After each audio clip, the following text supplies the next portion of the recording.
Efectivamente, el ingeniero Gabriel Cuadri, gracias también por estar con nosotros, ambientalista y actual diputado federal electo. Gracias, ingeniero, por estos minutos. Al contrario, gracias a ustedes, un gusto, Miki y Eduardo. Órdenes. Iniciamos con Gabriel Cuadri precisamente para preguntarle, porque usted hace un análisis de este informe que entrega la ONU sobre estos resultados catastróficos que tenemos ya al respecto del cambio climático. Este código rojo que le está diciendo a las naciones ya es momento de tomar acción y ya no nos podemos seguir esperando. Usted afirma, requieren soluciones radicales, ¿cómo cuáles? Pues mira, en primer lugar es fundamental establecer un impuesto a las emisiones de gases de efecto invernadero, un carbon tax, desde luego en un esquema fiscal nuevo, es un tema de política fiscal, donde tiene que haber una compensación a los grupos sociales más vulnerables. En segundo lugar, tenemos que recuperar la transición energética que este gobierno ha abortado, que ha destruido, recuperar esta transición hacia las energías limpias y renovables, a partir de la reforma energética que se emprendió desde el año 2013.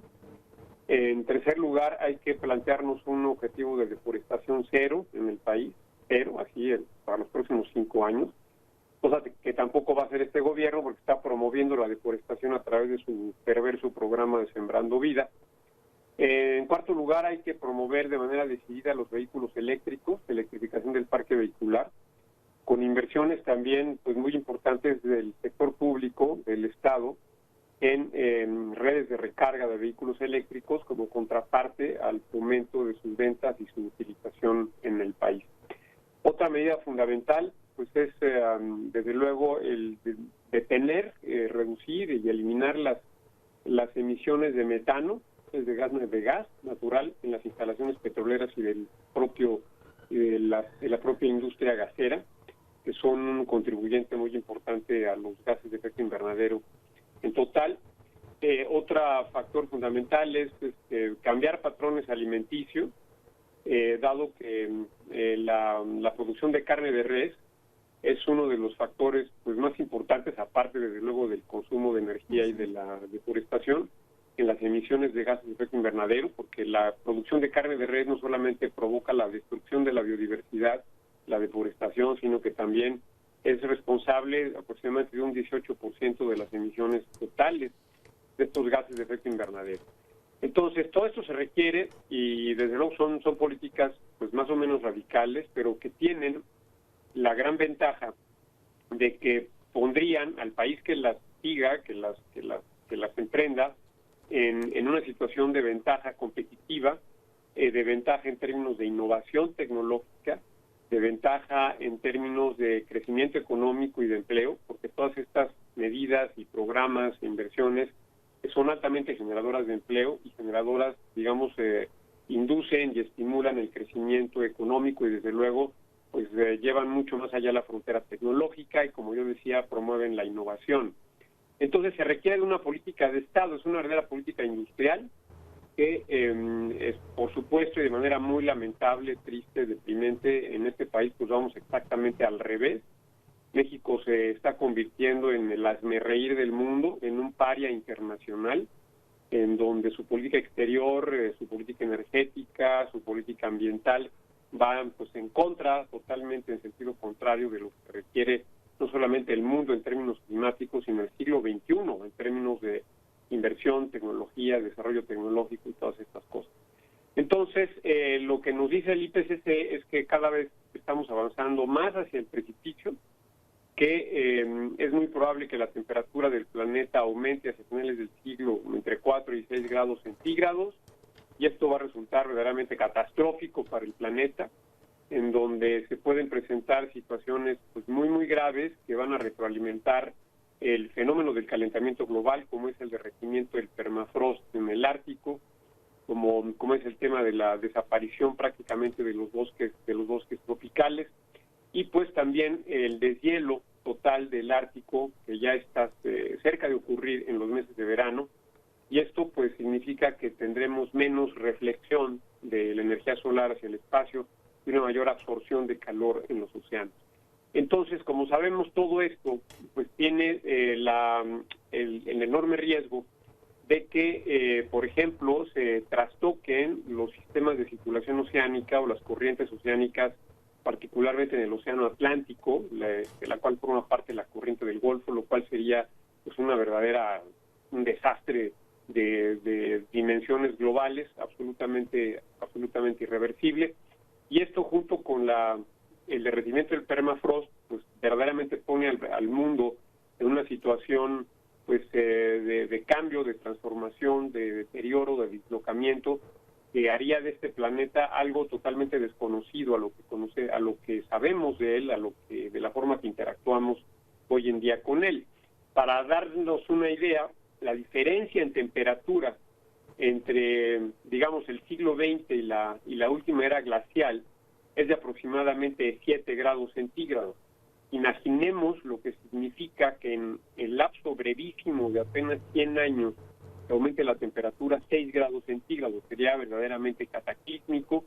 en términos también de la destrucción de la biodiversidad, de extinción de especies, de ecosistemas, acidificación de los océanos, pérdida de productividad de los océanos,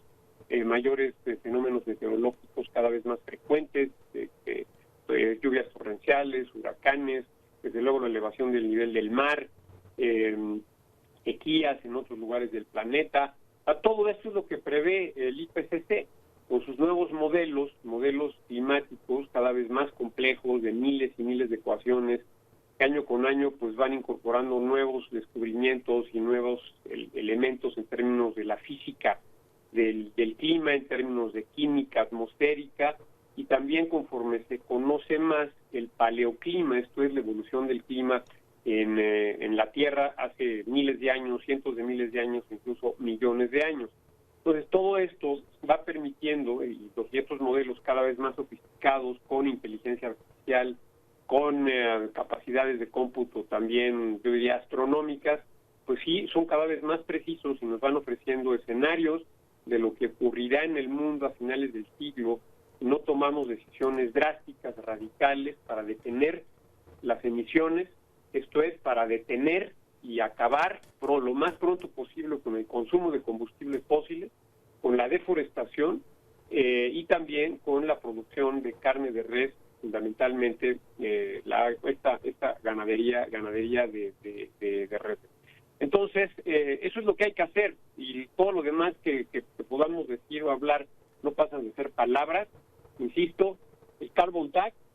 insisto, el deforestación cero, insisto, electrificación del parque vehicular, recuperación de la reforma energética, de la transición energética hacia energías limpias, probablemente también explorar el retomar la energía nuclear en México, que es una fuente de energía también fundamental para ofrecer una opción de producción constante, predecible, confiable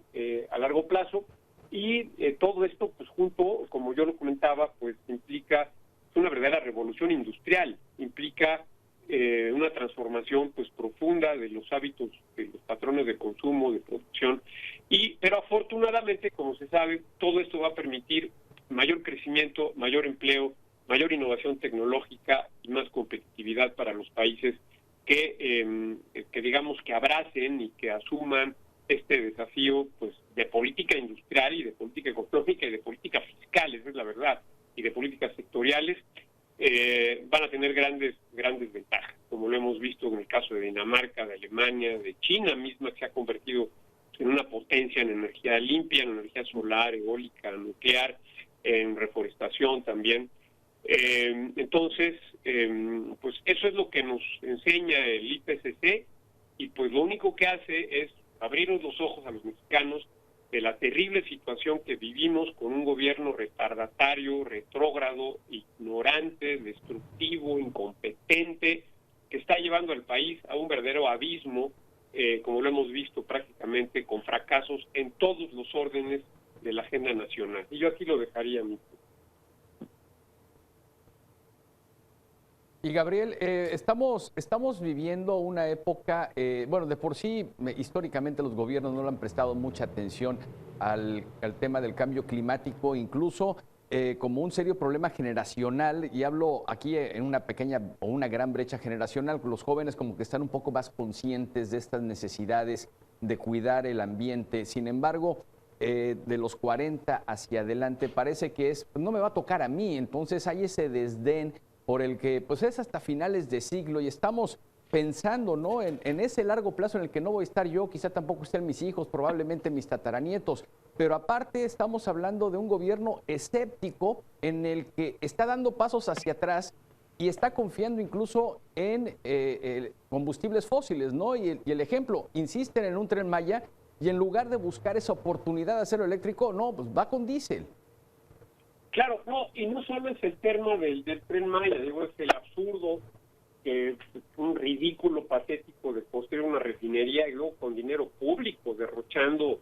los recursos del erario en vez de promover la electrificación del parque vehicular, el avance tecnológico, las inversiones en baterías, en chips de computadora, en prospección para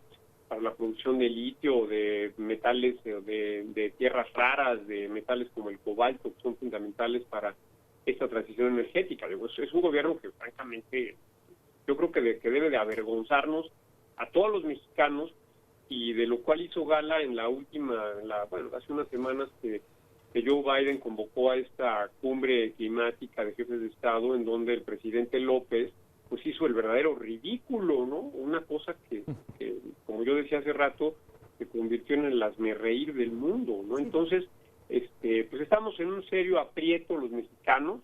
y pues yo no creo que esto vaya a cambiar, la verdad, antes del 2024.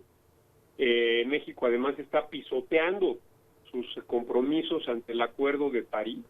Okay. México está, violando estos compromisos que implicaban reducir entre 25 y 40% sus emisiones al 2030. México está, de hecho, emitiendo más,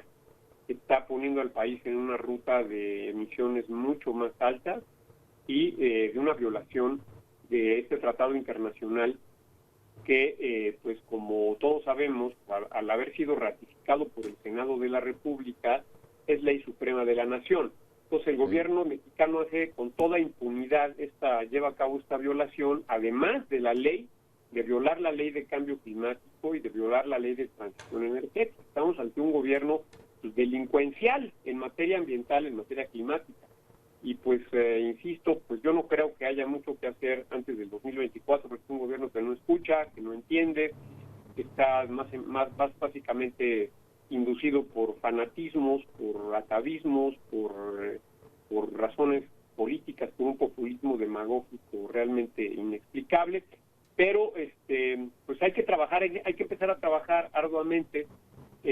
Otro problema gravísimo es que este gobierno también está destruyendo a los centros de investigación, ha golpeado enormemente a la ciencia mexicana. Entonces, pues tampoco estamos en capacidades de emprender una carrera de innovación tecnológica, de desarrollo tecnológico que nos permita pues avanzar con mayor eficiencia en esta transición energética. Ingeniero, yo por último le preguntaría, porque sabemos que el tiempo pues es muy breve para estar platicando sobre esto, pero esto, además de las consecuencias en el medio ambiente, las consecuencias incluso con otras naciones respecto a sus relaciones, también podría tener consecuencias económicas. Ya vemos que en Estados Unidos, en donde nosotros pues construimos como país estas piezas para vehículos, somos armadores, somos productores en ese sentido, podría estar cambiando también la situación al ellos, estar pidiendo pues otro tipo de construcción para ellos, más enfocado a vehículos eléctricos, y nosotros seguirle apostando pues a estas situaciones todavía del pasado. ¿Qué consecuencias económicas podría llegar a tener? Pues existe ya la decisión tanto en la Unión Europea como en Estados Unidos de ir desarrollando un sistema de aranceles climáticos, esto es, de cobrar en la frontera al ingreso de mercancías un arancel que compense por las emisiones de gases de efecto invernadero que esos productos tuvieron en su país de origen, en países que no cumplen con el Acuerdo de París o países que no tengan políticas ambientales en línea con las necesidades del planeta. Entonces México se va a enfrentar a estos aranceles, probablemente también se vaya a enfrentar a demandas en el contexto del tratado comercial entre Estados Unidos, Canadá y México, y pues desde luego pues todo esto tendrá repercusiones económicas, porque México se quedará en la retaguardia, en la cola de la innovación tecnológica, sí, del desarrollo tecnológico, de la competitividad, y pues además esto va teniendo también repercusiones diplomáticas, política exterior, porque México pues se convierte pues en un paria, en un verdadero paria en el contexto de las relaciones internacionales. Vaya tema que totalmente. tenemos Si no les en la preocupa mesa, el medio ambiente, ojalá les preocupe el tema económico. Eduardo, muchas gracias por haber estado con nosotros. No te vayas, pero ingeniero Gabriel Cuadri, muchas gracias por estos minutos con Mega Noticias. Gracias a ustedes, Michi, gracias Eduardo, hasta luego, un abrazo. Chao.